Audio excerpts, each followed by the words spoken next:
This video is sponsored by Skillshare.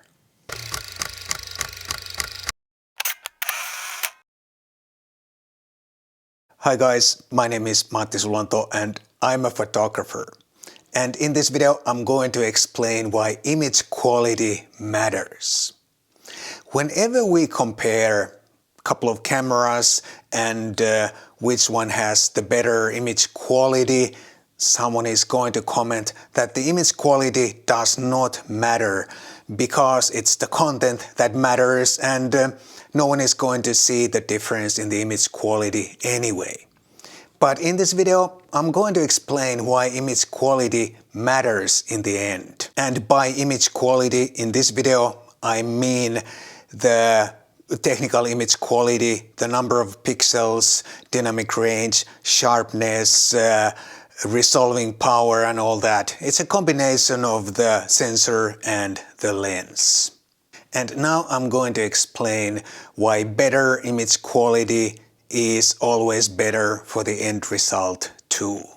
But before I go any further, and no matter what I'm going to say in this video, I want to point out that image quality, technical image quality should never be your top priority in your photography.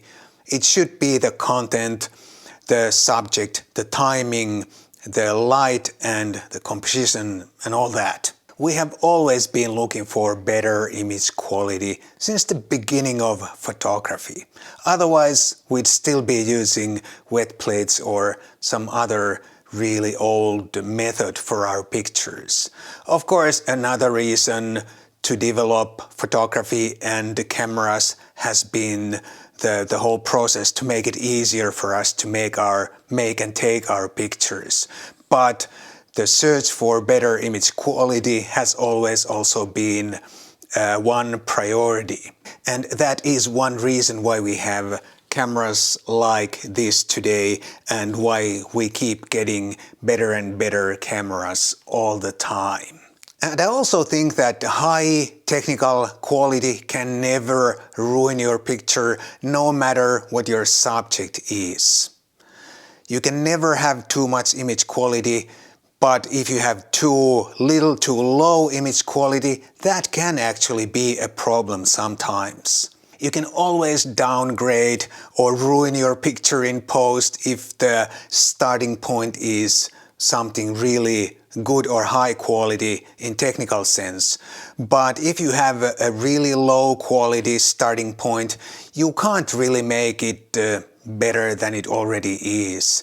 There are some applications that you can use to make it a little bit better, but still you can't make it much more than it really is, no matter which application you use. Now a word from our sponsor, Skillshare. I have a tendency to procrastinate and sometimes not use my time very effectively. And to improve that, I watched a class on Skillshare called Make Your Art Time Management for Creatives by Liz Brindley. That class really helped me to organize my tasks and time, and now I can use my time more effectively. And as always on Skillshare, it was a pleasure to watch the class at my own pace without ads. And because Skillshare is the sponsor of this video, the first 1,000 of my audience to use the link down below or my code SulantoBlog will get a free 1-month trial of Skillshare. So give it a try and start learning something new right away. High image quality can also give you a lot of flexibility when you are shooting your picture and also when you are post-processing your picture. If the lighting conditions are really difficult, there's a high contrast, extremely low light, or a combination of those two, or whatever difficult lighting conditions, the better the sensor in your camera is and the better the lens on the camera is, you are more likely to get better end result if you know what you're doing compared to a low image quality camera that has a low performing sensor and a bad lens. And if you have a lot of pixels, there's more room to crop, if you could not compose or frame your picture properly for whatever reason when you press the shutter. You can also print bigger if you have more pixels. And some of you are going to say that you have to print super big to be able to see any difference. But let me tell you that whenever you go beyond roughly about A3 size, you start to see the difference, for example, between a Micro Four Thirds camera and a high megapixel full frame camera. But you have to know what to look for in the print. Normal viewer probably don't see or may not see any difference because he or she is looking at the content, which should be the priority, of course. But you can see the difference in the technical quality if you know what to look for in the print.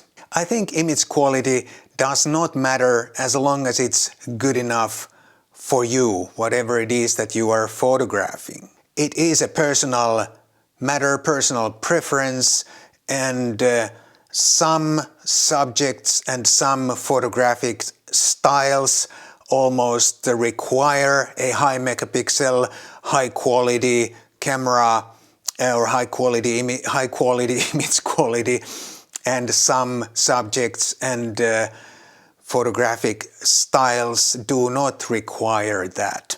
But think about this. There are two cameras that you can choose from. They are identical cameras except for the sensor. On the other camera, the sensor has more megapixels, more dynamic range, and it's just more and better in every regard. I think we all choose the camera with the better sensor if everything else is equal. So, image quality matters. Would you like to go back to, say, year 2000 image quality in your digital camera? I don't think so. And if you're using a system camera, you are probably not happy with the image quality from your phone camera. So no matter how we think about it, the image quality matters. But of course, the end result, the photograph, works when there is a right combination of image quality, subject, timing, light, colors, tonality, all those things. When they come together, the final picture works. But now that I'm done, please do leave a comment down below and let me know what you think about this. Does image quality matter or not? Thank you so much for watching. I'll see you in the next video.